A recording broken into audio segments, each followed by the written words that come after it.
Where's my model? Pop up. Pop it up. Come on. Okay. Hi, my name is Dotti.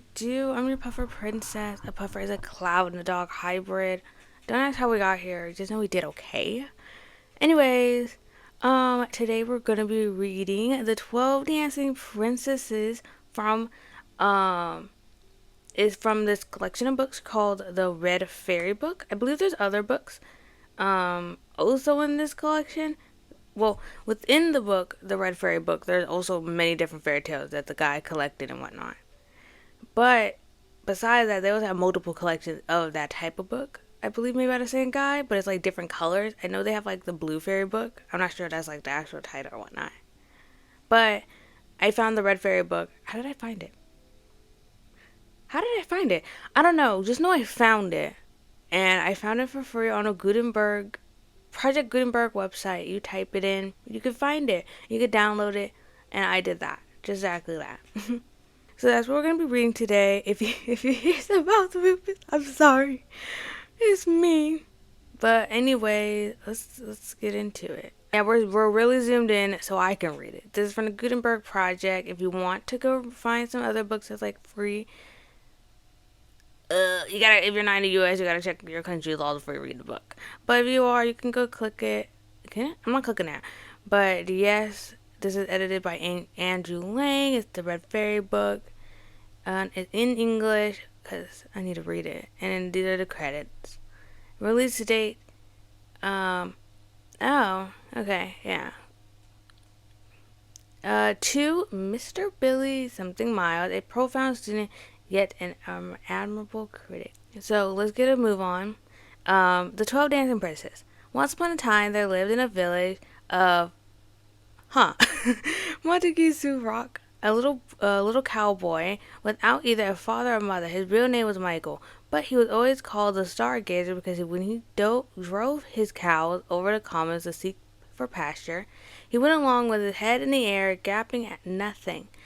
As he had a white skin, blue eyes, and hair that curled all over his head, the village girls used to cry after him, "Well, Stargazer, what are you doing?" And Michael would answer, "Oh, nothing," and go on his way without even turning to look at them. The fact was, he thought them very ugly. Oh, yeah. With their sunburnt necks, their great red hands, their coarse petticoats, and their wooden shoes. He had heard that somewhere in the world there were girls whose necks were white and whose hands were small, and who always dressed in the finest silks and laces, and were called princesses. And while his companions round the fire was nothing in the flames but common everyday fancy, he dreamed that he had the happiness to marry a princess. Don't we all? One morning about the middle of August, just at midday when the sun was hottest, Michael ate his dinner of a piece of dry bread and went to sleep under an oak. And while he slept, he dreamt that there appeared before him a beautiful lady dressed in a robe of cloth of gold, who said to him, "Go to the castle of Beloe, and there you shall marry a princess." That evening the little cowboy, who had been thinking a great deal about the advice of the lady in the golden dress, told his dream to the farm people, but as was natural, they only laughed at the Stargazer. The next day, at the same hour, he went to sleep again under the same tree. The lady appeared to him a second time and said, "Go to the castle Beloe, and you shall marry a princess." In the evening, Michael told his friends they had to dream the same dream again, but they only laughed at him more than before. "Never mind," he thought to himself. "If the lady appears to me a third time, I will do as she tells me." The following day, to great astonishment of the village, about 2 o'clock in the afternoon, a voice was singing, "Oh, Raouli, Raouli, how the cattle go." I hope so. It was the little cowboy driving his herd back to the briar. The farmer began to scold him fiercely, but he answered quietly, "I'm going away," made his clothes into a bundle, said goodbye to all his friends, and boldly set out to seek his fortunes. There was a great excitement through all the village, and on top of the hill stood people holding their sides with laughter as they watched the Stargazer treading bravely along the village with his bundle at the ends of his sticks. It was enough to make anyone laugh, certainly. It was a great known for for a full 20 miles round that lived there in the castle of Belloli 12 princes of wonderful beauty, and as proud as they were beautiful, and who were besides so very sensitive of such true royal blood, that they would have felt at once the presence of a pea in their bed, even if the mattress had been laid over it. It was whispered about that they led exactly the lives that princes ought to lead, sleeping far into the morning and never getting up till midday. They had 12 beds all in the same room, but what was very extraordinary was the fact that though they were locked in a triple bolts, every morning their satin shoes were found worn in holes. When they were asked what they had been doing all night, they always answered that they had been asleep, and indeed no noise was ever heard in the room, yet the shoes could not wear themselves out alone. At last Duke of Paoli ordered the trumpet to be sounded, and a proclamation was made that whoever could discover how his daughters wore out their shoes should choose one of them for his wife. On hearing the proclamation, a number of princes arrived at the castle to try their luck. They all watched the night behind the open door of the princesses. But when the morning came, they had all disappeared, and no one could tell what had become of them. When he reached the castle, Michael went straight to the gardener and offered his services. Now it happened that the garden boy had just been sent away, and though the stargazer did not look very sturdy, the gardener agreed to take him, as he thought that his pretty face and golden curls would please the princesses. The first thing he told him was that when the princesses got up, he was to present each one with a bouquet. And Michael thought that if he had nothing more unpleasant to do than that, he should get on very well. Accordingly, he placed himself behind the door of the princess's room with the 12 bouquets in a basket. He gave one to each of the sisters, and he took them without even dinging, I don't know, to look at the lad, except Lena, the youngest, who had fixed her large black eyes as soft as velvet on him, and exclaimed, "Oh, how pretty he is, our new flower boy." The rest all burst out laughing. The eldest pointed out that a princess ought to never lower herself by looking at a garden boy. Now Michael knew quite well what had happened to all the princesses, notwithstanding, the beautiful eyes of Princess Lena inspired him with a violent longing to try his fate. Unhappily, he did not dare to come forward, but afraid that he should be jeered at, or even turned away from the castle on account of his imprudence. Nevertheless, the stargazer had another dream. The lady in the golden dress appeared to him once more, holding in one hand 2 young laurel trees, a cherry laurel and a rose laurel, and in the other hand a little golden rake, a little golden bucket, and a silken towel. She thus addressed him: "Plant the 2 laurels in 2 large pots, rake them over with a rake, water them with a bucket, and wipe them with the towel. When they have grown as tall as a girl of 15, say to each of them, 'My beautiful laurel, with the golden rake I have raked you, with the golden bucket I have watered you, with the silken towel I have wiped you.' Then after that, ask anything you choose, and the Lord will give it to you." Michael thanked the lady in the golden dress, and when he woke, he found 2 laurel bushes beside him. He had carefully obeyed the orders he had been given by the lady. The trees grew very fast, and when they were tall as a girl of 15, he said to the cherry laurel, "My lovely cherry laurel, with the golden rake I have raked thee, with the golden bucket I have watered thee, with the silken towel I have wiped thee. Teach me how to become invisible." Then there instantly appeared on the laurel a pretty white flower, which Michael gathered and stuck in the bottom hole. That evening, when the princesses went upstairs to bed, he followed them barefoot, so he might make no noise, and hid himself under one of the 12 beds, so as not to take up much room. The princesses began at once to put their wardrobes in boxes. They took out one of the most magnificent dresses, which they put on before their mirror, and when they had finished, turned to themselves all round to admire their appearances. Michael could see nothing from his hiding place, but he could hear everything, and listen to the princess laughing and jumping with pleasure. At last the eldest said, "Be quick, my sisters, our partners will be impatient." At the end of the hour, when the stargazer heard no more noise, he peeped out and saw the 12 sisters in splendid garments, with their satin shoes on their feet, and in their hands the bouquets he had brought them. "Are you ready?" asked the oldest. "Yes," replied the other 11 in chorus, and they took their places one by one behind her. The eldest princess clapped her hands 3 times and trapped the door open. All the princesses disappeared down a secret staircase, and Michael hastily followed them. As he was following on the steps of Princess Lena, he carelessly trod on her dress. "There's someone behind me," cried the princess. "They're holding my dress." "You foolish thing," said her sister. "You're always afraid of something. It is only a nail which caught you." They went down, down, down, till at last they came to a passage with a door at the end, which was only fastened with a latch. The eldest princess opened it, and found themselves immediately in a lovely little wood, where the leaves were spangled with drops of silver which shone and brightly lit in the moon. They next crossed another wood, where the leaves were sprinkled with gold, and after that another still, where the leaves glittered with diamonds. At last the stargazer perceived a good large lake, and on the shores of the lake 12 little boats with awnings, in which were seated 12 princes who were grasping of oars awaiting the princesses. Each princess entered one of the boats, and Michael slipped into that which held the youngest. The boats glided along rapidly, but Lena, from being heavier, was always behind the rest. "We were never so slowly before," said the princess. "What could be the reason?" "I don't know," answered the prince. "I assure you I am rowing as hard as I can." On the other side of the lake the garden boy saw a beautiful castle splendidly illuminated, whence came the lively music of fiddle, kettle drums, and trumpets. In a moment they touched land, and the company jumped out of the boat, and the princes, after having surely fastened their barquettes, gave their arms to the princesses and conducted them to the castle. Michael followed and entered the ballroom in their train. Everywhere were mirrors, lights, flowers, and damask hangings.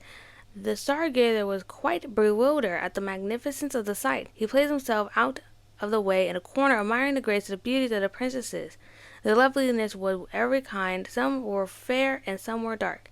Some had chestnut hair or curls darker still, and some had golden locks. Never were so many beautiful princesses seen together at one time, but the one whom the cowboy thought was the most beautiful and the most fascinating was the little princess with velvet eyes. What eagerness she danced! Leaning on her partner's shoulder, she swept by like a whirlwind. Her cheeks flushed, her eyes sparkled, and it was plain that she loved dancing better than anything else. The boy envied those handsome young men with whom she danced so gracefully, but he did not know how little reason he had to be jealous of them. The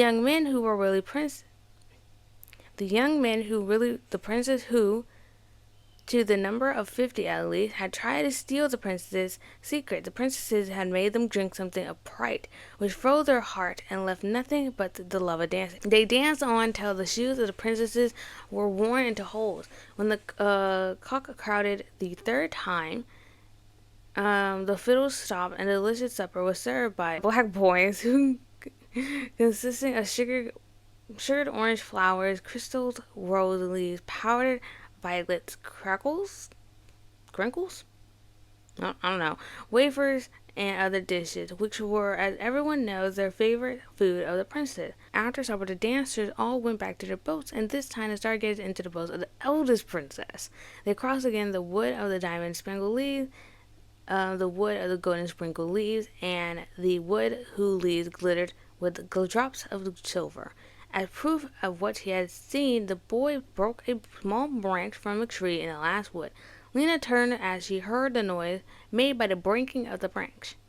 "What was that noise?" she asked. "It was nothing," replied the eldest. "It was only the screech of the barn owl that roosts in one of the turrets of the castle." While she was speaking, Michael managed to slip in front, running up the staircase. He reached the princess' room first. He flung open the window and sliding down the vine, which climbed up the wall, found himself in a garden just as the sun began to rise. It was time for him to set to his work. That day, when he made up the bouquet, Michael hid the branch with a silver drop in a nosegay intended for the younger princess. When Lena discovered it, she was much surprised. However, she said nothing to her sisters. But as she met the boy by accident while she was walking under the shade of the elms, she suddenly stopped as if to speak to him, then altering her mind, went her way. The same evening the 12 sisters went again to the ball, and the stargazer followed them across the lake in Lena's boat. This time it was the prince who complained that the boat seemed very heavy. "It is the heat," replied the princess. "I, too, have been feeling very warm." During the ball she looked everywhere for the garden boy, but never saw him. As they came back, Michael gathered a branch from the wood with a gold sprinkled leaves, and now it was the eldest princess who heard the noise. that made it breaking. It was nothing, said Lena, only the cry of the owl which roosts in the turrets of the castle. As soon as she got up, she found the branch in her bouquet. When she went down, she stayed a little behind and said to the cowboy, "Where does this branch come from?" "Your Royal Highness knows well enough," answered Michael. "So you have followed us?" "Yes, Princess." "How did you manage it? We never saw you." "I hid myself," replied the stargazer quietly. The princess was silent a moment and then asked, "You know our secret. Keep it. Here's your word for your discretion." As she flung the boy a purse of gold. "I do not sell my silence," answered Michael, and he went away without picking up the purse.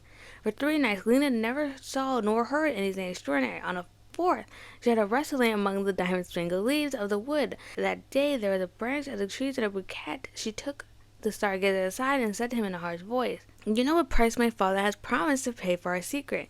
"I know, Princess," answered Michael. "Don't you mean to tell him?" "That is not my intention." "Are you afraid?" "No, Princess." "What makes you so discreet then?" But Michael was silent. Lena's sisters had seen her talking to the little garden boy and jeered at her for it. "What prevents you marrying him?" asked the eldest. "You become a gardener too. It is a charming profession. You can live in a cottage at the end of the park, and you help your husband draw up water from the well, and when you get up you could bring our bouquets." The Princess Lena was very angry, and when the stargazer presented her the bouquet, she received it in a disdained manner. Michael behaved most respectfully. He never raised his eyes to her, but nearly all day she felt him at her side, without ever seeing him. One day she made up her mind to tell everyone to her eldest sister. "What?" she said. "This rogue knows our secret, and you never told me? I must lose no time in getting rid of him." "But how?" "Why, by having him taken to the Tower of Dungeons, of course." For this was the way that in the old time beautiful princesses got rid of people who knew too much. But the astonishing part was that the youngest sister did not seem at all relish this method of stopping the mouth of the gardener's boy, who, after all, had said nothing to their father. It was agreed that the question should be submitted to the other 10 sisters, all who were at the side of the eldest. Then the youngest sister declared that if they laid their finger on the little garden boy, she herself would go and tell their father the secret of the holes in their shoes. At last it was decided that Michael should be put to the test, that they would take him to the ball, and at the end of supper would give him the poultry, which was to enchant him like the rest. They sent for the stargazer and asked him how he was contrived to learn the secret, but still he remained silent. Then, in commanding tones, the eldest sister gave him the order that they had agreed upon. He only answered, "I will obey." He had been really present, visible at the council of sisters, and heard it all, but he made up his mind to drink the poultry and sacrifice himself to the happiness of her he loved. Oh! Not wishing, however, to cut a poor figure at the ball by the side of the dance, he went at once to the laurels and said, "My lovely rose laurel, with the golden rake I have raked thee, with the golden bucket I have watered thee, with the silken towel I have dried thee. Dress me like a prince."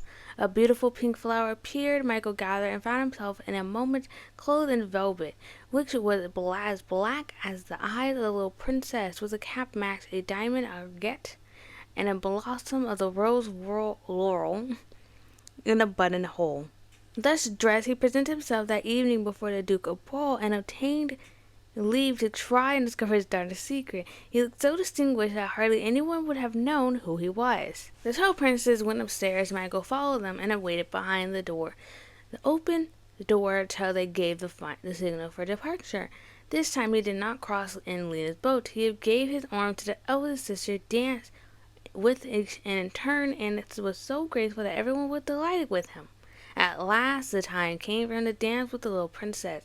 She found him the best partner in the world, but he did not dare to speak a single word to her.